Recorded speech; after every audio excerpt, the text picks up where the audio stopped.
You're not unexploded anymore, she thought. Are you, Bob?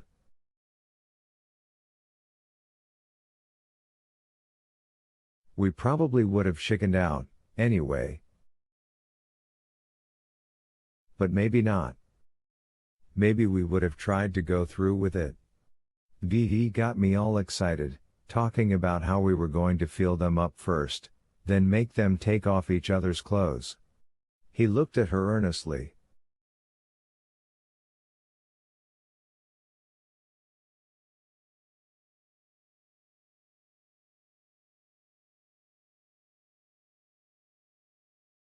Yes, I know how it sounds, just boys jack-off fantasies, but those girls really were snoots.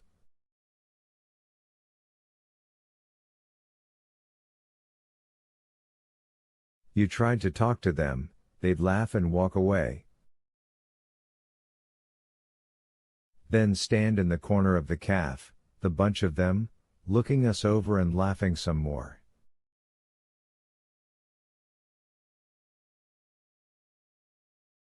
So you really couldn't blame us, could you?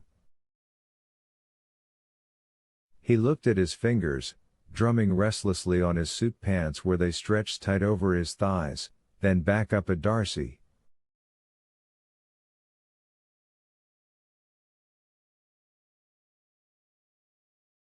The thing you have to understand, that you really have to see, is how persuasive Brian was.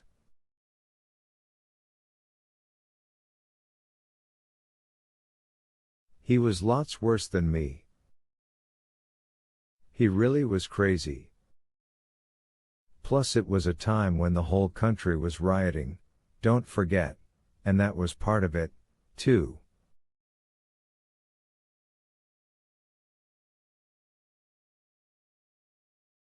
I doubt it, she thought. The amazing thing was how he made it sound almost normal, as if every adolescent boy's sexual fantasies involved rape and murder.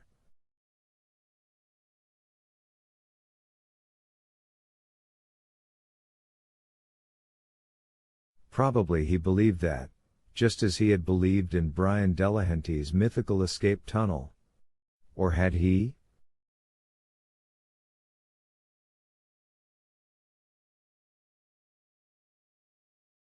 How could she know?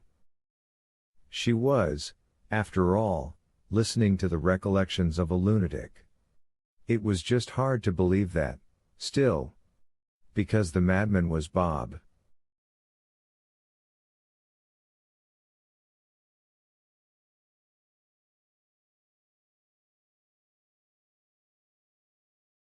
Her Bob. Anyway, he said, shrugging, it never happened. That was the summer Brian ran into the road and got killed. There was a reception at his house after the funeral, and his mother said I could go up to his room and take something, if I wanted. As a souvenir, you know.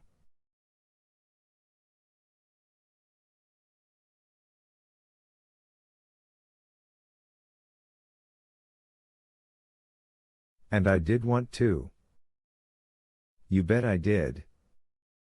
I took his geometry notebook, so nobody would go leafing through it and come across his plans for the Great Castle Rock shootout and fuck party.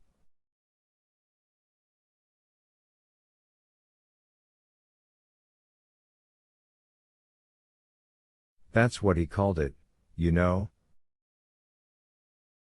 Bob laughed ruefully.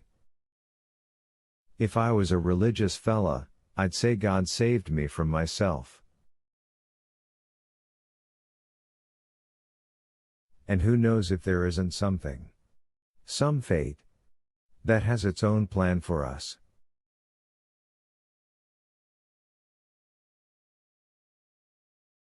And this fate's plan for you is for you to torture and kill women? Darcy asked.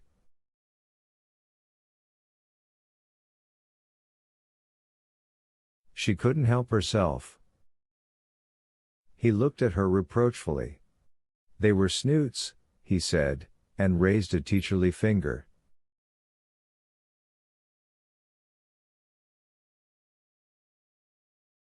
Also, it wasn't me. It was Beatty who did that stuff, and I say did for a reason, Darce.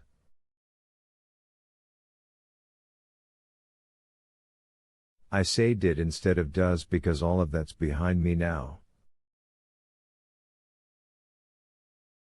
Bob, your friend BD is dead. He's been dead for almost 40 years.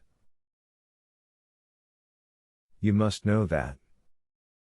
I mean, on some level you must. He tossed his hands in the air, a gesture of good-natured surrender.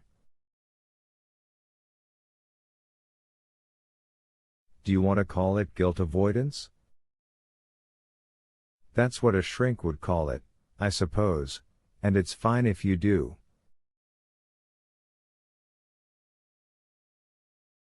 But Darcy, listen.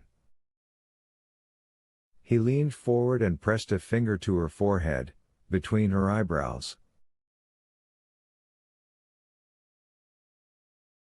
Listen and get this through your head. It was Brian. He infected me with, well, certain ideas, let's say that.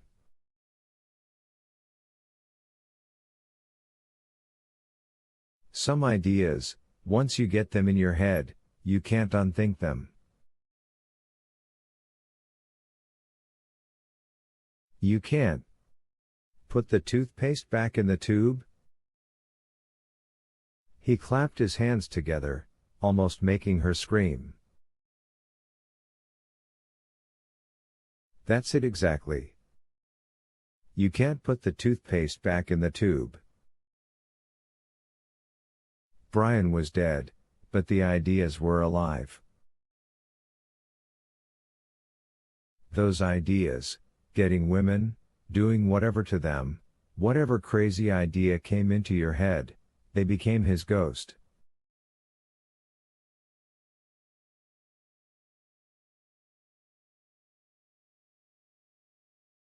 His eyes shifted upward and to the left when he said this. She had read somewhere that this meant the person who was talking was telling a conscious lie.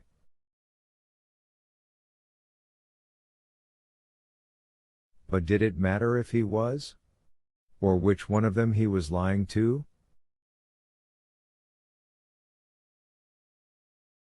She thought not. I won't go into the details, he said. It's nothing for a sweetheart like you to hear, and like it or not, I know you don't right now, you're still my sweetheart.